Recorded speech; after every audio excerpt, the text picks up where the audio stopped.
సైతం అందుకునే ఒక అద్భుతమైన చిత్రాన్ని రూపొందించినటువంటి మా డైరెక్టర్ యదువంశీ గారి మాటలు ఇప్పుడు వినేద్దాము.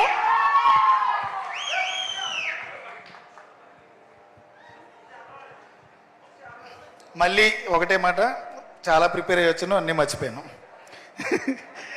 ముందుగా మీడియా మిత్రులకి, ఇక్కడికి వచ్చిన వారికి, మా టీంకి, టెక్నీషియన్స్కి, క్యాస్ట్ అండ్ క్రూకి అందరికీ చాలా థ్యాంక్స్.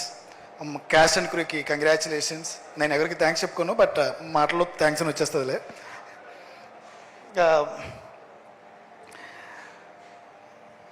ఎక్కడి నుంచి స్టార్ట్ చేయాలంటే దగ్గర దగ్గర 6 ఏళ్ళ నుంచి క్రింద నుంచి స్టార్ట్ చేయాలి, కానీ తక్కువ టైం ఇచ్చారు. మళ్ళీ ఈసారి నాకే మొత్తం అందరూ కలిపి నాకు తక్కువ టైం చెప్పారు.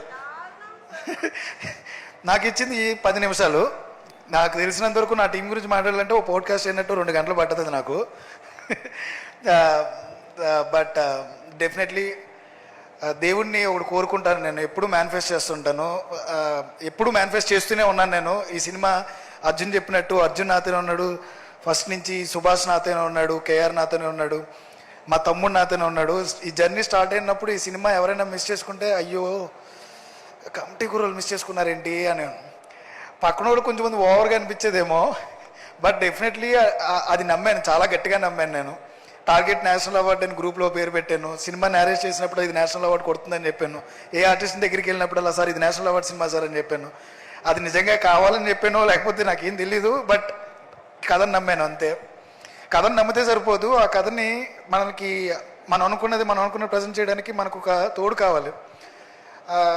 చాలా ప్రొడక్షన్స్లో నిజంగానే వర్క్ జరిగింది, చాలా తీద్దాం అనుకున్నారు, పాపం వాళ్ళు కూడా ప్రయత్నించారు. బట్ అన్ఫార్చునేట్లీ ధైర్యం సరిపోలేదు చాలామందికి. ఏంటంటే ఈ 11 మంది కాదు, దగ్గర దగ్గర 20 మంది ఆర్టిస్టులని, కొత్త వాళ్ళని తీసుకురావాలి, టెక్నీషియన్స్ కొత్త వాళ్ళని తీసుకురావాలి, లేదంటే బడ్జెట్ సరిపోదు. 1 కోటి రూపాయలు 2 కోట్లను 3 కోట్లను అయ్యే సినిమా కాదు.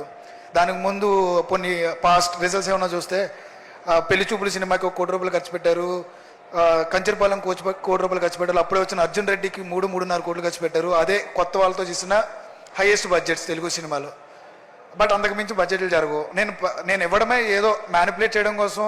రమేష్ గారు లాంటి వాళ్ళకి 3.5 కోట్లు అని చెప్తాం, బట్ మిగతా వాళ్ళందరికీ దొరకలేదు, కానీ రమేష్ గారికి దొరికేసాను నేను.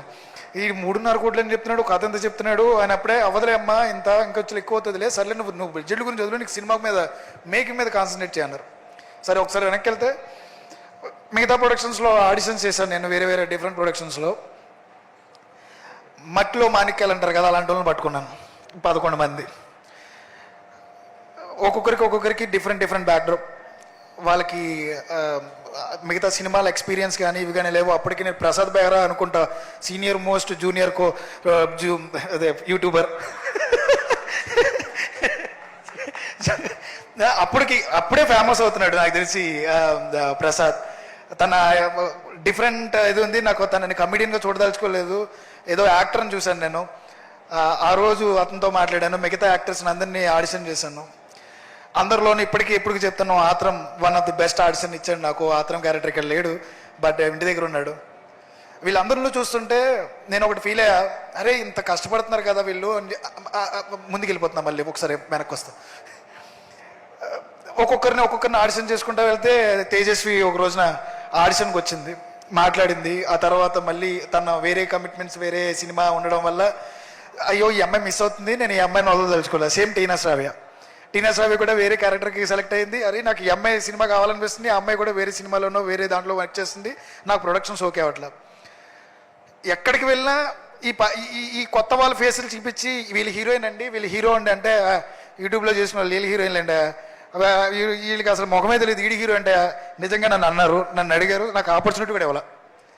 ఒక్క చోట అన్నీ తిరిగేసా, ఒక చోటుకి వచ్చా, వాళ్ళందరినీ తీసుకొచ్చి ఇది నా టీము, వీళ్ళతో సినిమా చేయాలనుకుంటున్నా.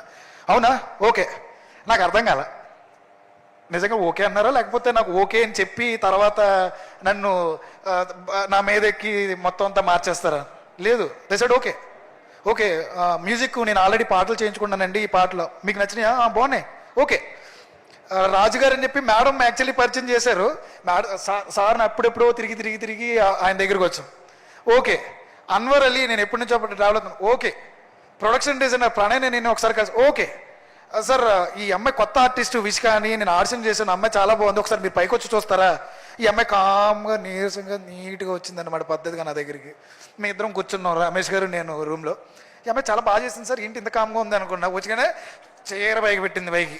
ఇప్పటికే గుర్తుంది నాకు. గుర్తుందా చీర పైకి పెట్టింది. అమ్మ ఏంటి ఇంత బాగా చేసింది సార్, ఈ అమ్మాయి మన పద్ధతికి సరిపోద్ది, ప్రసాదం కొట్టాలంటే ఇలాంటి అమ్మాయి కావాలి సార్ మనకి. ఓకే. రాజా గురించి చాలా వెతికం. ఒక అమ్మాయి కావాలి, చాలా న్యాచురల్గా కావాలి, కొంచెం డిఫరెంట్గా ఉండాలి. ఏదో ఒక ప్రొఫైల్ వస్తే ఆ ప్రొఫైల్లో ఫ్రెండ్గా పక్కన ఒక అమ్మాయి చేసుకుని నుంచుంటే ఆ అమ్మాయిని పట్టుకున్నాను. ఆ అమ్మాయిని ఆడిషన్ చేయడానికి బెంగళూరు నుంచి తెప్పించి, ఒకే ఒక అమ్మాయిని, తెలుగు కాకుండా అమ్మాయిని ఒక అమ్మాయిని తెప్పించాం. బట్ ఆ అమ్మాయి తెలుగు నేర్చుకుంది, తెలుగు బాగా చేసింది, తెలుగు నేర్చుకుని బాగా ప్రజెంట్ చేసింది. అమ్మాయికి చాలా మంచి పేరు వచ్చింది. ఇవన్నీ ఒకటి. ఓకే, బెస్ట్ ఫిల్మ్ వస్తుందని నేను ఎక్స్పెక్ట్ చేయలేదు, అది ఓవర్, కొంచెం నిజంగా ఎక్స్పెక్ట్ చేశా. ఇంకొకటి అనుకున్నా, but best film. Okay, makeup నాకు చాలా కావాల్సి వచ్చింది. మేకప్ రావడం ఏంటి మేకప్ దాని వెనకాల ఉన్న ఒక నా మేనిఫెస్టేషన్ చెప్తా. ఈ 11 మందిని చూస్తుంటే కళ్ళంటే నీళ్ళు వస్తాయి నాకు. 3 సార్లు 13 కేజీలు, 10 కేజీలు, 9 కేజీలు, 8 కేజీలు, 7 కేజీలు చొప్పున ఒక్కొక్కడు తక్కుంటూ వచ్చాడు. ఈవెన్ అమ్మాయిలు కూడా నా దగ్గర లిస్ట్ ఉంది. ఒకరు 4 కేజీల దగ్గర. అమ్మాయిలు తగ్గడం అంటే పెద్ద విషయం యాక్చువల్లీ. పొద్దున్న అక్షయ్ మిడ్ నైట్ నాకు పంపాడు, ఎవరెవరు ఎంత దగ్గర అని చెప్తే. వీళ్ళందరూ ఇంతమంది చేస్తున్నారే, బెస్ట్ యాక్టర్ వస్తే ఒకటిగా వస్తుంది, బెస్ట్ సపోర్టింగ్ యాక్టర్ అయినా ఒకటిగా వస్తుంది, బెస్ట్ విలనో, బెస్ట్ కమెడియనో, లేకపోతే బెస్ట్ హీరోయిన్ వస్తే ఒకరికి వస్తుంది. ఎలాగరా వీళ్ళని గుర్తుపట్టాలి, ఎలాగరా వీళ్ళ కష్టం బయటికి తెలియలేదు ప్రపంచానికి, ఏ విధంగా వస్తుంది? సర్లే రాదులే, వీళ్ళకి పాపం గుర్తింపే రావట్లేదు ఎక్కడనే. సర్లే ఏమొచ్చినా కానీ బెస్ట్ డెబ్యూ డైరెక్టర్ ఫస్ట్ విసుకొచ్చింది నాకు. బెస్ట్ డెబ్యూ డైరెక్టర్ ఏమనుకోవద్దు, నాకు వీళ్ళకి రావట్లా. మేడం కూడా అనుకున్నాం. మేడం ఒకరోజు నేను because of Niharika, because of Yaduvanshi director, maybe మిగతా వాళ్ళందరూ కొంచెం ఏమైనా వెనపడిపోయారేమో ఈ టైప్లో అనుకున్నాను నేను. ఎందుకంటే ఈ బెస్ట్ ఫిలింకి డిజర్వ్ దేనికి అంటే, బెస్ట్ ఫిల్మ్ అంటే best music, best DOP, best editor, best costume designer, best sound designer, best art director, best fight master, best choreographer and artist, technicians from production, everyone. Best film అంటే వీళ్ళందరూ కలిస్తేనే. That's why ఈ cinema అందరికీ best film అనమాట. అందరికీ national award వచ్చింది. మీరు అందరూ గర్వంగా చెప్పుకోవచ్చు. This is not only for Pink Elephant Pictures, SRD or Yaduvamsi. This film is for everyone. ఈ కార్డు, ఈ క్రెడిట్ మీ అందరిది. మీరు నేషనల్ అవార్డు విన్నర్స్. అండ్ ఒకసారి మళ్ళీ ఇంకొంచెం ముందుకు వస్తా. ఒకసారి ఒక 2 మినిట్స్లో వెనక్కి వెళ్ళి వచ్చేస్తా. సరే, ట్రాన్స్ఫర్మేషన్ స్టార్ట్ చేసిన తర్వాత మేకప్ గురించి వస్తా. రవి యూఆర్ రిప్రజెంటింగ్ నియర్లీ ఎంతమంది టాలెంట్ని మీరు రిప్రజెంట్ చేస్తున్నారంటే, 20 ఏళ్ళ మీ కష్టంలో ఈ కమిటీ కుర్రోళ్ళు మీకు ఇచ్చింది, మీరు మాకు ఇచ్చింది డెఫినెట్లీ లైఫ్ లాంగ్ నాకు గుర్తుంటుంది. నేను అంత ఎమోషనల్ అయ్యాను. నేను నాకు వచ్చినందుకు, నా ఫిల్మ్కి వచ్చినందుకు కాదు, మేకప్కి వచ్చినందుకు. ఎందుకు అంటే మేకప్ అంటే మేక్ ఓవర్. ఈ 11 మందిని మేక్ ఓవర్ చేసిన తర్వాత నేను, రవి, వాళ్ళ టీం చాలా రోజులు కూర్చున్నాం. 18 రోజులకి తగ్గితే సరిపోతుందా? లుక్స్, హెయిర్, వాళ్ళ మేకప్ ఏ రకంగా కనపడాలి, 28 ఏళ్ళకి ముందు ఎలా కనపడాలి, 18 ఏళ్ళప్పుడు ఎలా కనపడాలి, 30 ఏళ్ళప్పుడు ఎలా కనపడాలి, నాకు రవికి తెలుసు. చాలా రోజులు మనోడు కొన్ని విషయాలు తీసుకొచ్చాడు. దానికి రవి ఎంత కష్టపడ్డాడో, రవితో పాటు వాళ్ళ టీం కష్టపడ్డారు. వీళ్ళందరితో పాటు equal credit goes to Akshay. 11 మందిని నువ్వు చాలా బాగా ట్రాన్స్ఫార్మ్ చేసావు. ఆ కంప్లీట్ క్రెడిట్ నీకే. ఎందుకంటే ఈ 18 ఏళ్ళకి 30 ఏళ్ళకి చాలా మంది గుర్తుపట్టలేదు, ఓహో వీళ్ళైనా చేసింది అబ్బాయి అని అడిగారంటే దానికి కంప్లీట్ క్రెడిట్ గోస్ టు నీకే. So congratulations boys, you all national award winners. మీరంతా గర్వంగా చెప్పుకోవచ్చు, జీవితాంతం చెప్పుకోవచ్చు. మనం చేసిన ఫస్ట్ ఫిల్మ్కి, మన మేనిఫెస్టోకి టార్గెట్ నేషనల్ అవార్డు పెట్టాను 2021లో. ఇప్పుడు మార్చండి 2030 అని.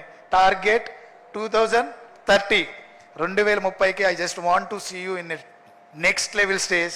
మీరు అందరూ చేస్తారు. అండ్ అందరికీ చెప్తున్నా, వీళ్ళు సూపర్ టాలెంట్. ఈ టాలెంట్ ఎలా ఉంటుందంటే, బయటకు వచ్చే ప్రతి ప్రాజెక్ట్తో వీళ్ళు ఏంటని చూపిస్తారు. నాట్ ఓన్లీ కమిటీ కుర్రోలతో వీళ్ళు స్టార్ట్ అవ్వలేదు, ఎండ్ అవ్వలేదు.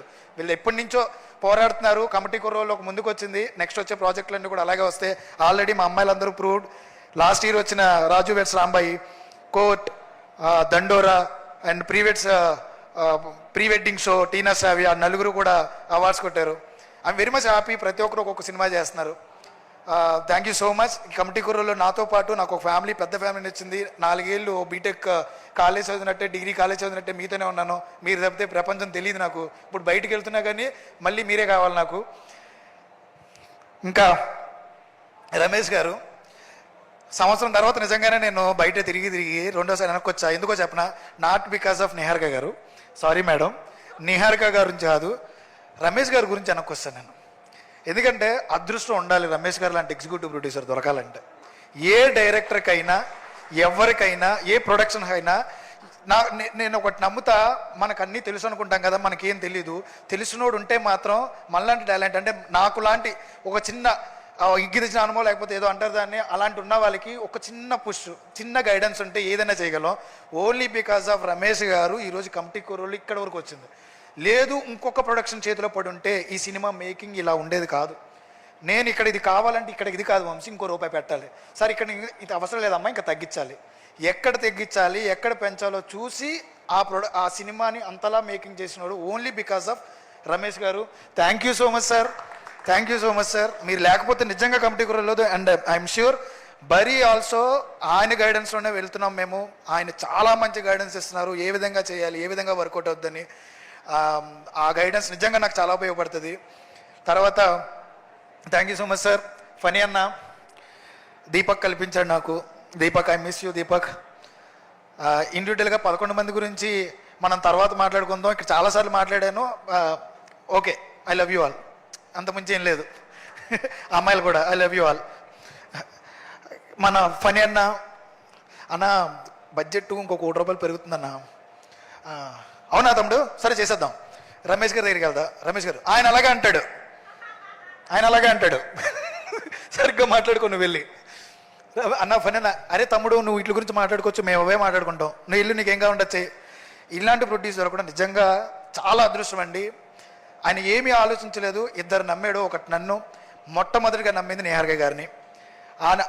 ఆ నమ్మకమే ఈరోజు మమ్మల్ని ఇక్కడి వరకు తీసుకొచ్చింది. Thank you so much anna for your trust. And ఈ రోజున ఈ సినిమా ఈ లెవెల్లోకి వెళ్ళడానికి మీ బ్యాక్ అండ్ సపోర్ట్, మీ పుష్, మీ వర్డ్స్, ఎవ్రీథింగ్, మీ మోటివేషన్ అన్నీ కూడా కంపల్సరీగా నాకు చాలా ఉపయోగపడి, లైఫ్లో కూడా చాలా బాగా ఉపయోగపడతాయి మీ వర్డ్స్ అన్నీ నాకు.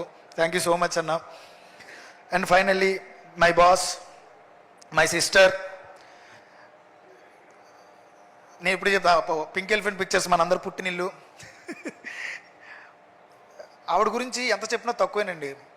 ఈరోజు కూడా నన్ను అడిగారు, అసలు మీకు అసలు ఏ ఎక్స్పీరియన్స్ లేకుండా ఒక ఎవరు నిన్ను ఎందుకు నమ్మారు. అన్ఫార్చునేట్లీ ఇక్కడికి వచ్చిన తర్వాత సార్ నేను ఎందుకు పంపాను మిమ్మల్ని అంటుంది ఈవిడ నన్ను. నేనేం చెప్పాలండి, నాకేం తెలుసు అంటే మాకు తెలీదు నిజంగా ఎందుకు నమ్మం ఒకరినొకరు అనేది మాకు తెలీదు. మాలో మీరు ఏదో చూసాం, వీడి దగ్గర టాలెంట్ ఉందని ఆవిడ నమ్మారు. అంకిత్ చెప్పాడనో, దీపక్ చెప్పాడనో, ఫణి గారు చెప్పారనో, లేకపోతే రమేష్ గారు చెప్పారని కాదు. ఆవిడ నాతో ఒకసారి మాట్లాడింది. 4 రోజులు షూట్ అయిన తర్వాత నా దగ్గరికి వచ్చి, ఇంకా 27 రోజులు షూట్ ఉందా చూసేసండి నేను చూద్దామంది. ఫస్ట్ హాఫ్ చూపించా, మేడం ఏదన్నా కట్ చేయాలా, అవసరం లేదు చాలా బాగుంది కదా ఇంకెందుకు కట్ చేయడం, 1 hour 25 minutes 26 minutes తీసాను మేడం. ఏం పర్లేదు సార్, నాకు ఎందుకో నేను ఎక్కడ బోర్ కొట్టలేదు. వితౌట్ మ్యూజిక్ చూపించాను మేడం. ఎందుకు ఎక్కువ ఆలోచిస్తున్నారు, వెళ్ళి సెకండ్ హాఫ్ మీద పని చేసుకోండి. ఇందుకన్నా ఏం కావాలా, రేపొద్దున రిలీజ్.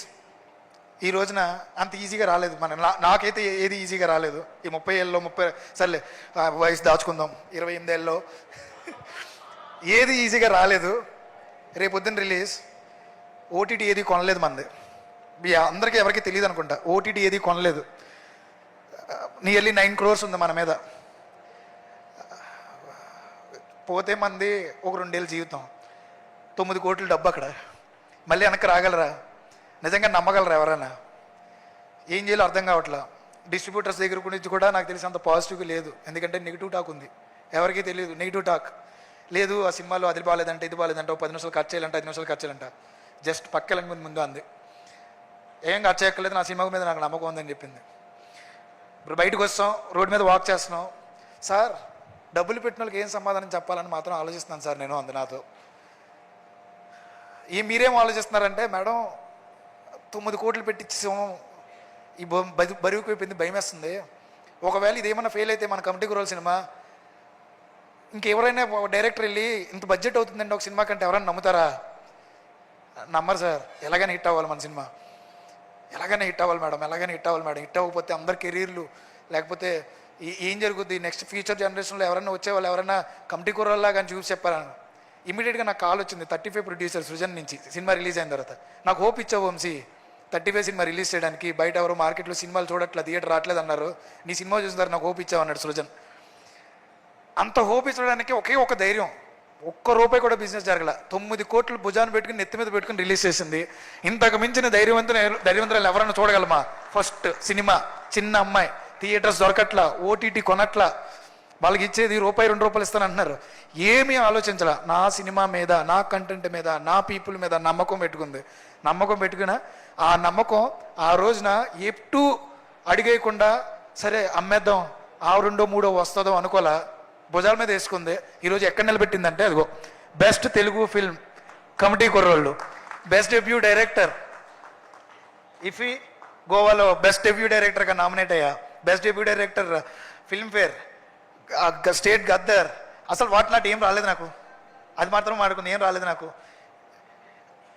ఇది ఈ లైఫ్ ఇచ్చింది నిజంగా మా నెహర్ గారు మీరే. మీడియా ముందు ఏడవకూడదు అంతే,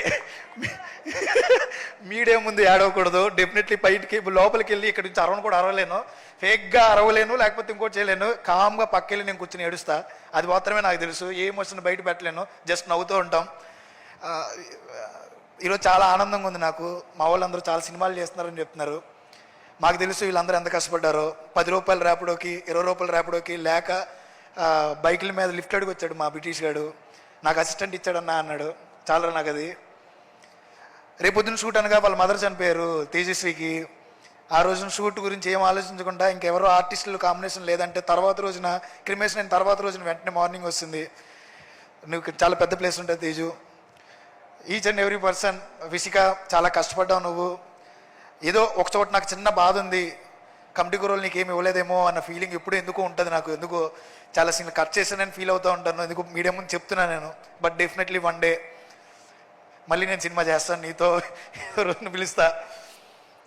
మిగతా వాళ్ళందరికీ పక్కన పెడితే మన రైటర్ సుభాష్ నాతోనే ఉన్నాడు, 2 సినిమాలు చేస్తున్నాడు. నాకు తెలిసి నా ఫ్యూచర్ మొత్తం కూడా సుభాష్ రాస్తూనే ఉంటాడు. యూ ఆల్ డిజర్వ్ ఎవ్రీథింగ్ రా. కంగ్రాచులేషన్స్ అందరికీ, కంగ్రాచులేషన్స్ అంతే. Thank you so much. Thank you so much Yaduvamshi గారు. అండ్ ఈ బ్యూటిఫుల్ జర్నీ బరీతో ఇంకా ముందుకు వెళ్ళాలి, ఇంకా బోల్డ్ అని మెమరీస్ని పోగేసుకోవాలి అని కోరుకుంటున్నాం. మీ కాంబినేషన్లో ఇంకేదో గుర్తొచ్చింది. నైట్ ఒక ఆయన ఒక పెద్ద సెలబ్రిటీ అయిపోయారు, మా నాన్నగారు.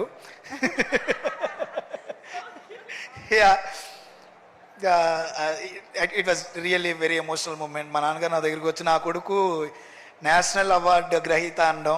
ఇప్పుడు చాలామంది కాల్స్ చేశారు నాకు. అది నిజంగా మా నాన్నగారు ఒక లారీ డ్రైవర్, ఆ డబ్బులతోనే మమ్మల్ని పెంచారు. ఆ తర్వాత నేను ఇంకొక డబ్బుల మీద ఆధారపడి బతికాను. మా తమ్ముడు శంకర్ 10 ఏళ్ళు దగ్గర నన్ను వాడే పెంచాడు. నేను జాబ్ మానేసిన తర్వాత సినిమాలోకి వెళ్తానంటే వాళ్ళిద్దరు ఇక్కడ లేరు. మా తమ్ముడు ఎక్కడో బెంగళూరులో ఉన్నాడు వేరే వర్క్ మీద. బట్ వితౌట్ యూ నేను లేను. అమ్మా నాన్న అండ్ తమ్ముడు, I don't want to thank you, but definitely I will make you proud every time. Next cinema కూడా definitely I do my best. Thank you so much. Thank you so much Yaduvamshi garu. Once again congratulations to you. And yes,